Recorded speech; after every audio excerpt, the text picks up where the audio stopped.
Saat film dimulai, kita langsung difokuskan kepada seorang pria yang baru saja terbangun dari tidurnya.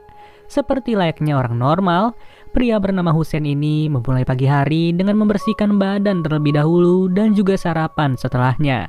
Kalau dilihat-lihat sih, dari tampilannya, Hussein merupakan orang sibuk serta memiliki pekerjaan yang cukup elegan. Bisa dibilang pada usia semuda itu, ia sudah berhasil menjadi pria mandiri dengan tinggal di apartemen hasil kerjanya. Namun sayang, selama ini ia sama sekali tidak sadar bahwa terdapat orang lain yang numpang hidup di apartemennya.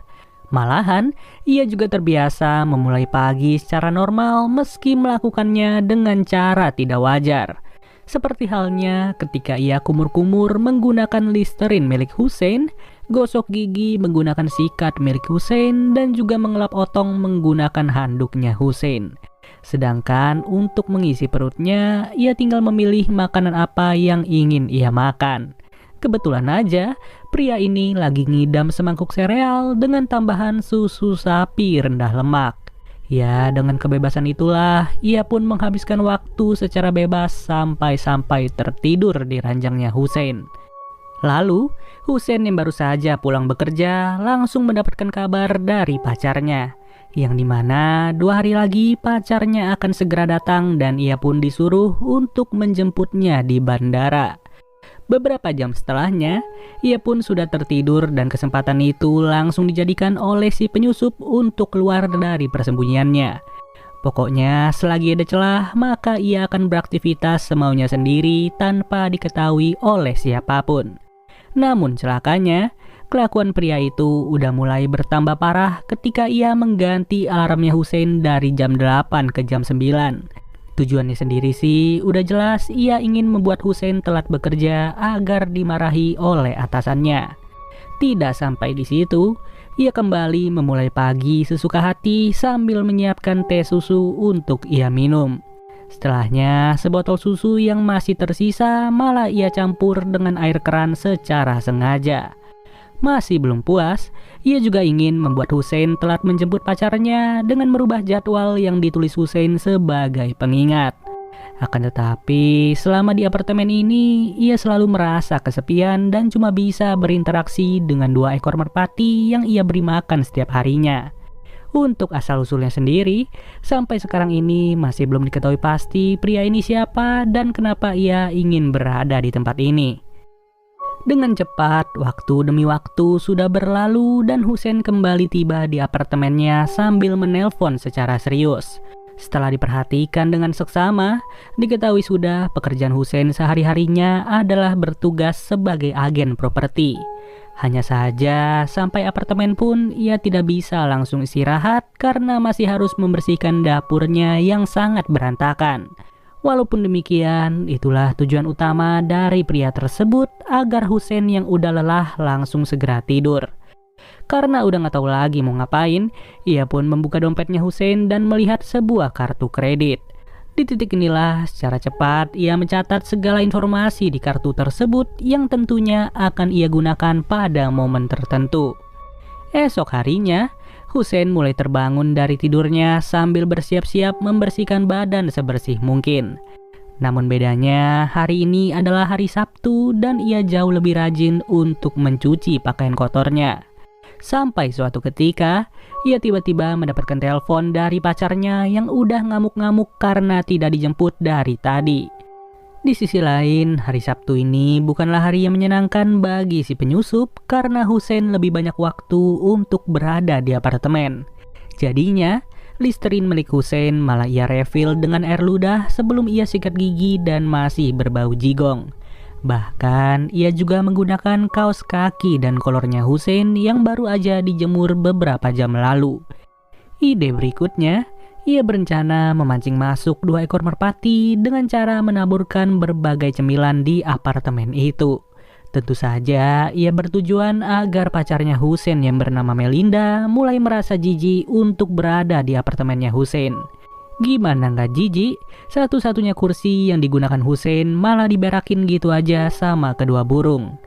Tapi hal ini bukanlah kabar baik bagi si penyusup karena ia harus menghindari 2 manusia sekaligus.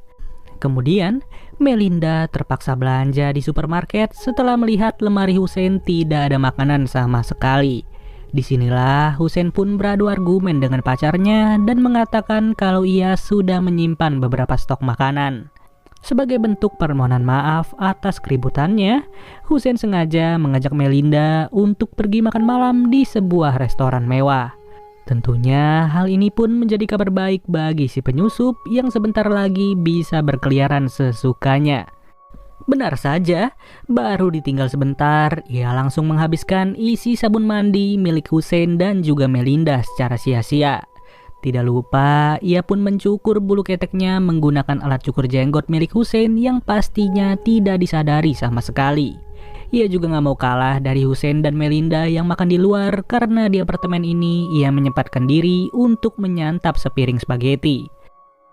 Parahnya, dikarenakan besok hari Minggu, ia malah tidak senang kalau Hussein berpakaian rapi saat pergi bersama pacarnya. Alhasil, perhiasan milik Hussein pun dibuang ke dalam toilet dan dasi mahalnya juga digunting begitu aja. Masih belum cukup juga, bekas kumur dari Listerine yang sudah ia pakai malah dimasukkan lagi ke dalam tempatnya itu. Sebagai penutup, tempat sabun dari Melinda maupun Hussein yang sudah habis malah sengaja diisi dengan cairan pembersih lantai. Ketika hari telah berganti, Hussein dengan santainya lagi kumur-kumur di dalam kamar mandi sambil bersiap-siap untuk pergi pacaran. Di saat itulah ia menyadari bahwa dasinya telah terpotong dan perhiasan miliknya sudah tidak lagi berada di lemari. Tidak lama dari itu, pria misterius pun langsung menonjolkan diri setelah sadar bahwa apartemen mulai kosong. Celakanya, baru saja keluar, ia malah kembali seenaknya dengan membuka situs-situs dewasa menggunakan laptopnya Melinda. Terlebih lagi, ia juga mengambil celana dalam milik Melinda untuk mengelap lendiran hingus dari hidungnya yang lagi pilek. Alhasil, terjadilah keributan sesuai apa yang direncanakan si penyusup terhadap Hussein maupun Melinda. Pada malam harinya, pria itu pun kembali bersembunyi di tempat yang berbeda dan ia sengaja keluar untuk BAB di tengah malam. Sialnya, ia sama sekali tidak menuntaskan hajat dengan baik karena kotorannya masih terlihat di permukaan. Dalam keadaan seperti ini, Hussein maupun Melinda kembali lagi adu argumen karena mereka saling tuduh satu sama lain. Pada akhirnya, tidak ada solusi yang bisa ditemukan dan mereka pun setuju untuk berpisah.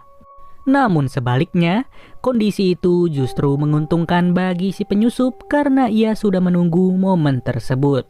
Di titik inilah ia memulai lagi perilakunya dengan menaruh potongan kuku di bawah bantal tidur dari Hussein.